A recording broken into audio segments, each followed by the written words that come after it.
The salary trap. You built the cage, now build the key. I hope this never happens. But imagine this. Tomorrow morning, you get a call from your workplace and you are called into the office.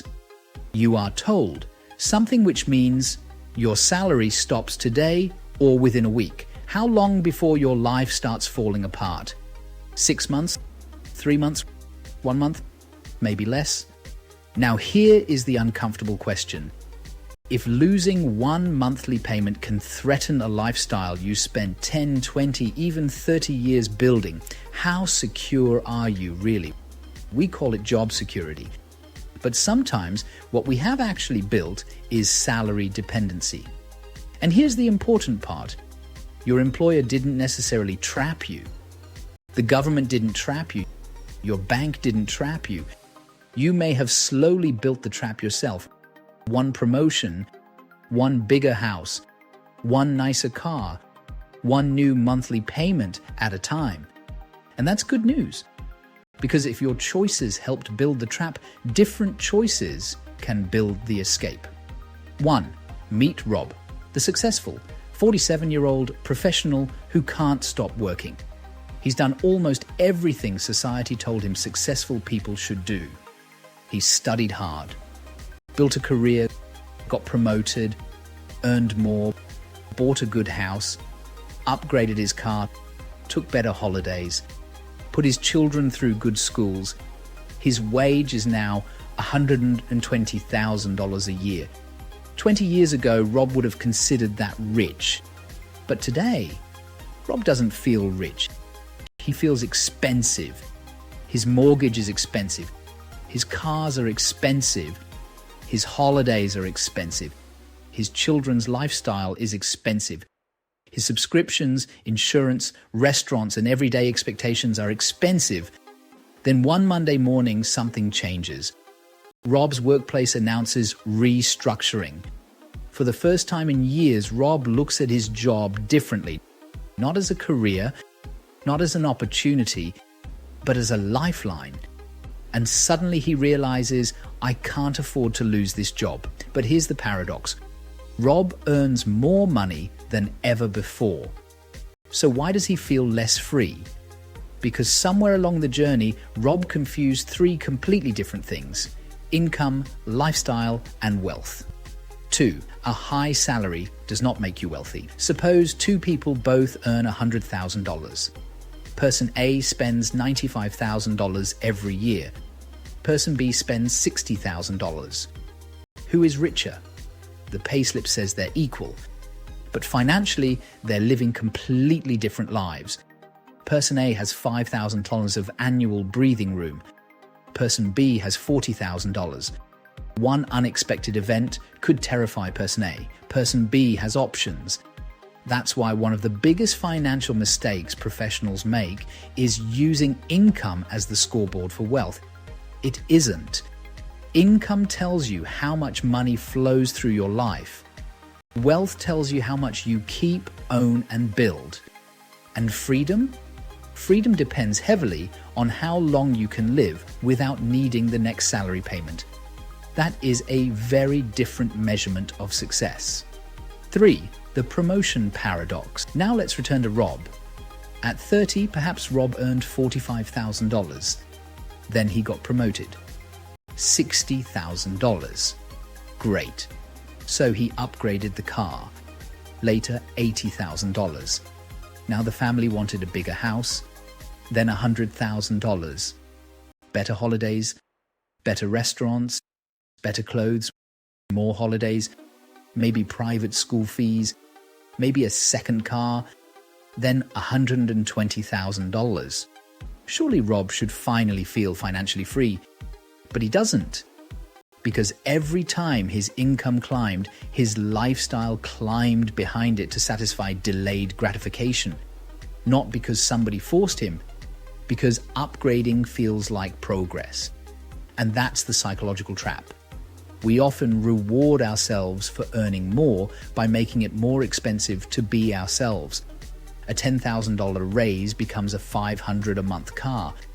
A bonus becomes a more expensive holiday. A promotion becomes a larger mortgage, and gradually yesterday's luxuries become today's necessities. This is lifestyle creep, but I think there is an even better way of describing it. Your lifestyle learns your salary, and unless you deliberately stop it, it will keep chasing your income upward. 4. Why job security can create false comfort. Now, I'm not against employment. A good job can be fantastic. It can provide income, purpose, structure, colleagues, experience, and opportunities. The problem begins when one salary becomes responsible for your entire financial existence. Imagine a table with one leg. It's perfectly stable until that leg breaks. That's what many professionals unknowingly create.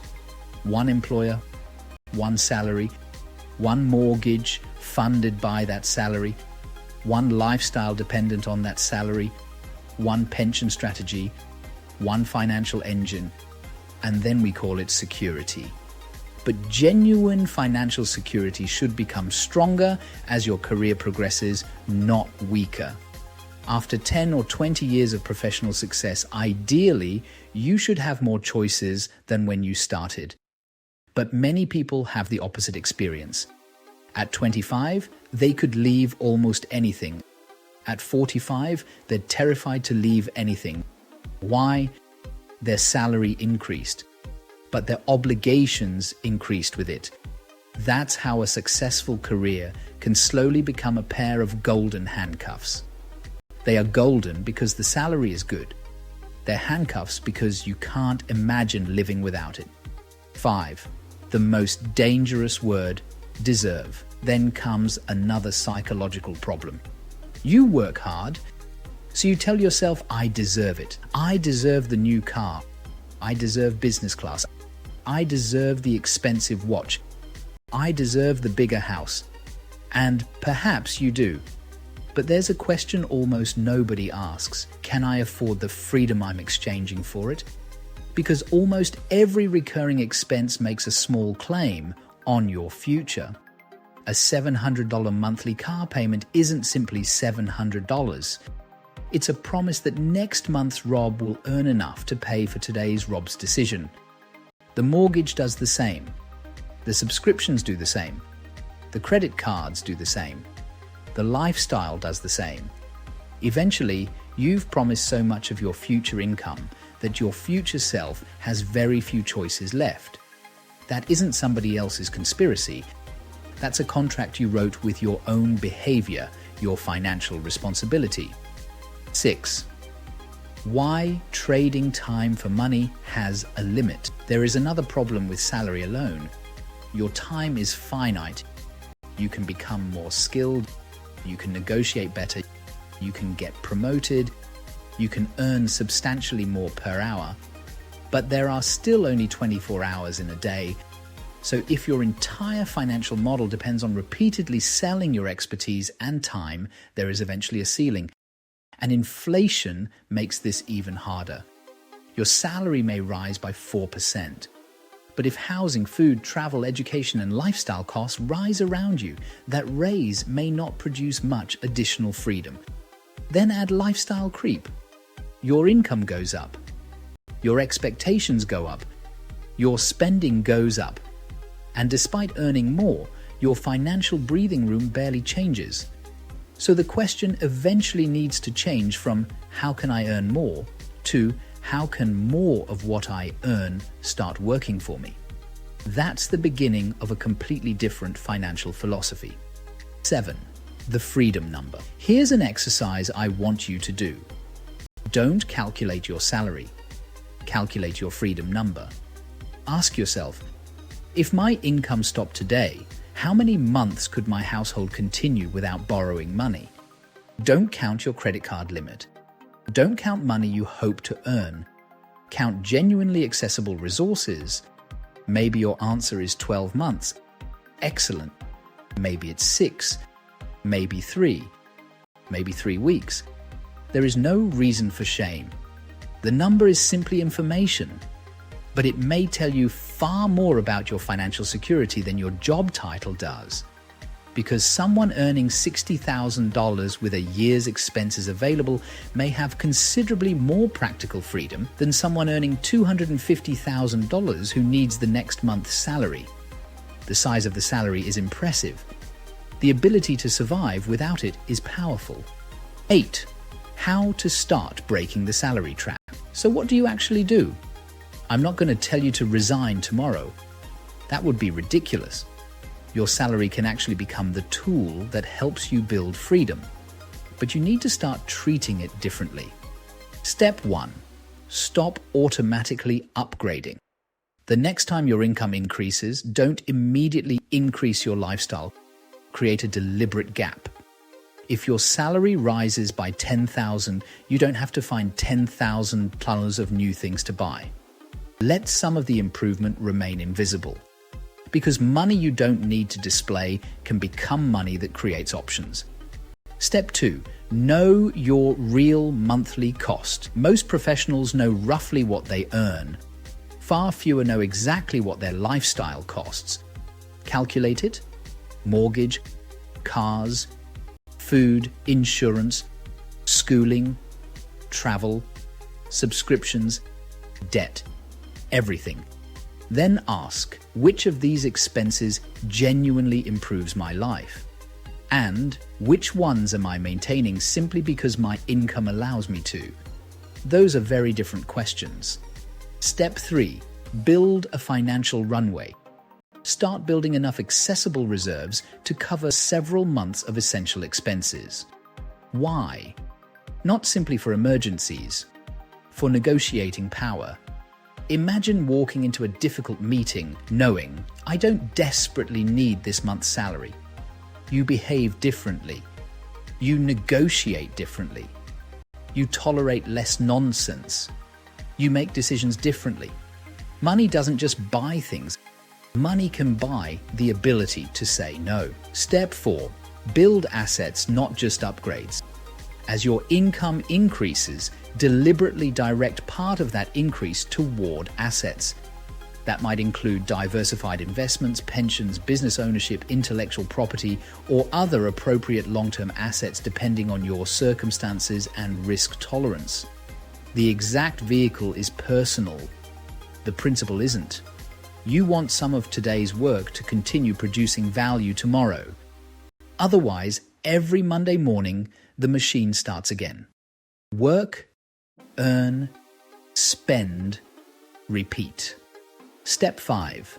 Build more than one form of value. This doesn't necessarily mean having 5 side hustles.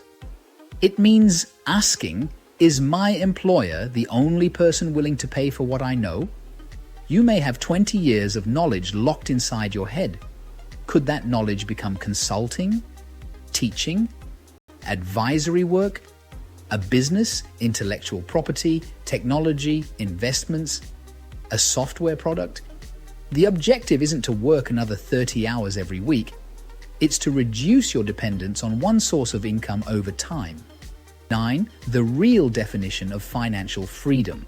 Financial freedom isn't necessarily retiring at 35 and sitting on a beach. For most professionals, that's not even what they want. Financial freedom is optionality. It's being able to say, I'll stay because I choose to stay, not I have to stay because the mortgage is due. It's being able to reject a toxic promotion, change career, take 6 months off, start something, work fewer days, help your children, care for your parents, or simply sleep properly without worrying that one organizational restructure could destroy your finances. That's wealth, not the bag or the watch, not the car, not even the salary. Choice. 10. The final question. So go back to Rob, 47 years old, $120,000 salary, nice house, nice car, successful career. From the outside, everything looks perfect. But Rob now has 2 choices.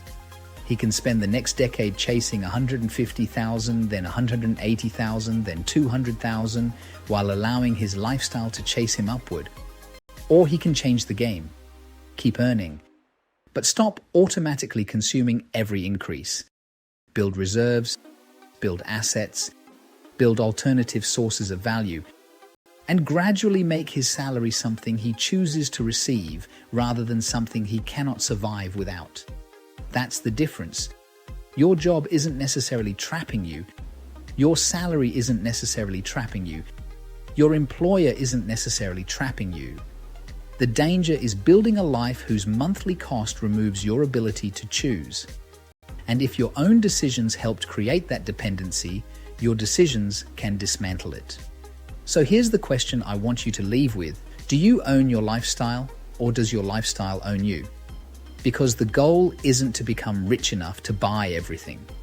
The goal is to become financially strong enough that you don't have to say yes to everything. Earn well, spend deliberately, build assets, create options, and make sure that with every year you work, your career buys you more freedom, not more expensive handcuffs. If you want more videos about money, careers, AI, professional success, and building a life where you control your choices rather than your obligations controlling you, subscribe. Because earning a good salary is an achievement, but building a life where you don't desperately need it, that's freedom.